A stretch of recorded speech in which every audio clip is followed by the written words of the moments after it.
దసరాలో మూడో రోజు కదండి ఇవాళ అన్నపూర్ణ అవతారం.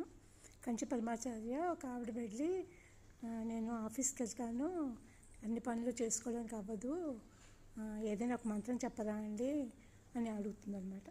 అడిగితే కంచి పరమాచార్య ఏమి చెప్పరేమో, కోపడతారేమో అనుకుంటుంది. కానీ ఆయన చక్కగా ఒక చిన్న మంత్రం చెప్పారండి. హరినారాయణ దురిత నివారణ పరమానంద సదాశివ శంకర. ఇది ఎలా అయినా ఎప్పుడైనా చదువుకోవచ్చు అండి.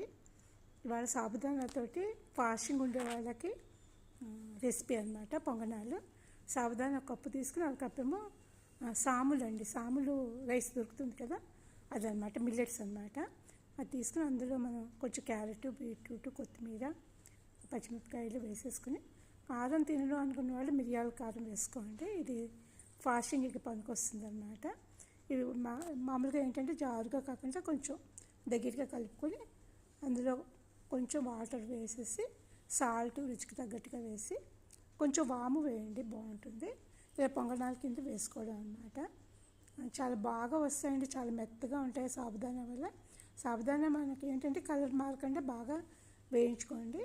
రైస్ అయితే వేయించక్కర్లేదు, సాములు అయితే వేయించక్కర్లేదు అనమాట. ఇంకా ఇందులో ఆలు వేయటం లేదండి, ఆలు వేయక్కర్లేదు, ఇలాగే బాగుంటుంది. ఒకసారి మీరు ట్రై చేయండి. ఇది పిల్లలు కూడా తింటారండి, పిల్లలు కూడా బాగా నచ్చుతుంది.